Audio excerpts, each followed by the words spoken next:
Mirad esto. Estas son las Islas Británicas, un archipiélago. Esto es el Reino Unido, o sea, un estado político. Esto es Bretaña, o sea, una península y una región administrativa francesa. Esto es Gran Bretaña, o sea, una isla. Y esto es Inglaterra, Escocia, Gales e Irlanda del Norte. O sea, los 4 países constituyentes del Reino Unido. O sea, dicho rápido y mal, 4 regiones históricas del Reino Unido. En este vídeo vamos a hablar de la isla de Gran Bretaña, es decir, un concepto geográfico. ¿Y por qué? Pues porque en el año 43 los romanos llegaron aquí y comenzó un dominio de 4 siglos. 4 siglos en los que los hablantes de esta región habrían aprendido latín, habrían construido templos a Júpiter y todas esas cosas que les gustaban a los romanos. Pensad que las demás regiones conquistadas por los romanos, como Hispania, Lusitania, la Galia, ahora hablan una lengua romance, o sea, una evolución de ese latín que llevaron los romanos. ¿Pasó lo mismo allí? Entonces, ¿por qué hoy Inglaterra es un país bárbaro? Digo, germánico. O sea, ¿por qué no hablan una lengua romance en lugar de inglés? Hola, buenas tardes.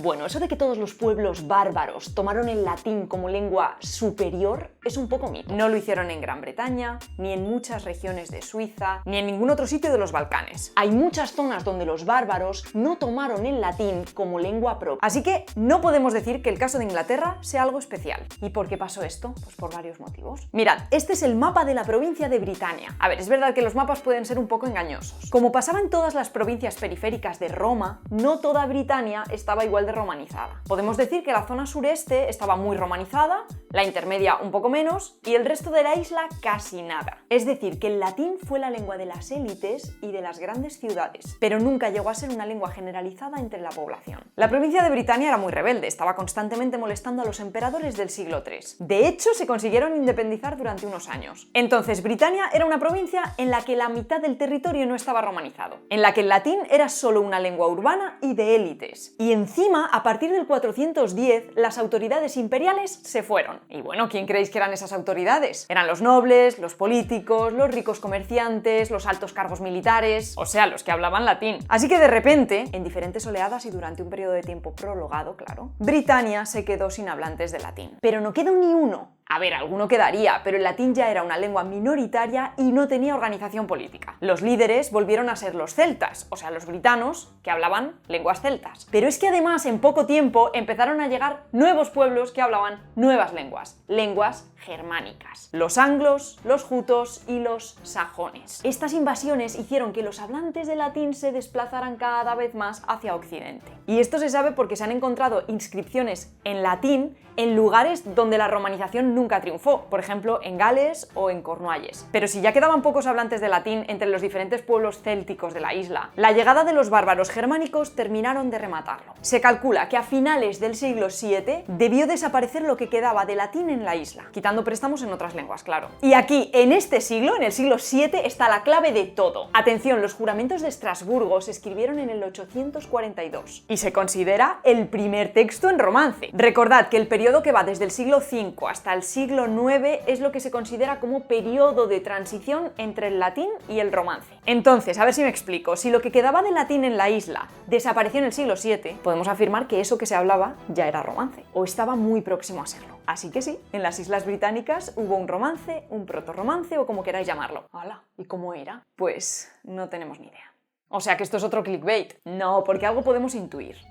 Como siempre, las faltas de ortografía, las ultracorrecciones, las desviaciones de la lengua estándar son el testimonio más valioso que tenemos, porque es lo que nos dice cómo hablaba la gente realmente. Son pistas que tenemos que ir descubriendo y uniendo como si fueran piezas de un puzzle. Gracias. ¿Y entonces cómo era esa lengua romance? Pues podemos ver restos en inscripciones. Por ejemplo, se ha encontrado nobili en lugar de nobilis. Aquí vemos la pérdida de consonantes finales. Waso en vez de wasus. Aquí vemos lo mismo, o sea, la pérdida de consonantes finales, pero también el cambio de U a O, que es lo mismo que pasó en español. Otra cosa que se ha visto es multitudinem en vez de multitudine, o sea, vemos que se ha perdido una vocal átona interior. Y también vemos una terminación que nos deja claro que el que estaba escribiendo no sabía en qué terminación tenía que usar la palabra, no sabía qué caso usar. Estos cambios son los esperables en cualquier zona de la Romania occidental, o sea que es la base sobre la que se fundamentan las lenguas romances occidentales. El el portugués, el español, el catalán valenciano, el francés, el occitano, el véneto, el lombardo, piamontés. Durante esta época podemos ver una continuidad de la romanidad, aunque fuera minoritaria. Y muchas lápidas encontradas en Gales en los siglos V, VI, VII tienen inscripciones de nombres latinos. Martius, Potentia, Saturnius. Incluso existen lápidas con nombres latinos hasta el siglo XII, aunque cada vez son menos y no implica que la gente siguiera hablando latín.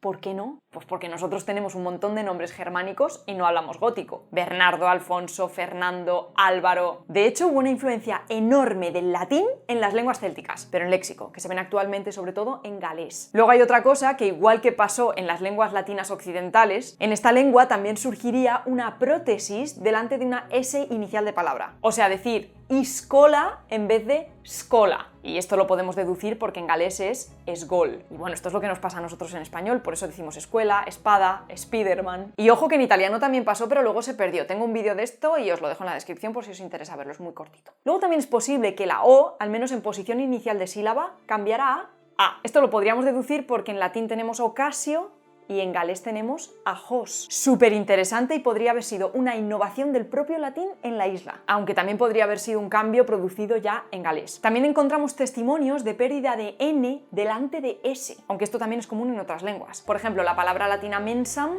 dio mesa, mansionem dio maison en francés, mesón en español. Una cosa que sí que parece una peculiaridad británica es el sonido U latino, o sea, eso de pronunciar weni, widi, wiki. O sea, que ese sonido latino en el romance británico no cambió ni a B, ni a B, ni a D, como sí pasó en otras zonas. O sea que esto que en latín se pronunciaba winum, seguiría pronunciándose en el romance británico wino. Podría ser, no lo sabemos seguro, que los sonidos K, G no palatalizaran delante de E, I. O sea, simplificándolo mucho, que la K del latín siguiera pronunciándose como K en este romance británico y la G como G. Y esto sí que sería raro, porque actualmente solamente pasa en sardo y pasó en dálmata parcialmente y en el romance africano, dos lenguas que ya están extintas. Otra cosa que se ha descubierto de este romance británico es que había lenición de las oclusivas P, T, K latinas entre vocales a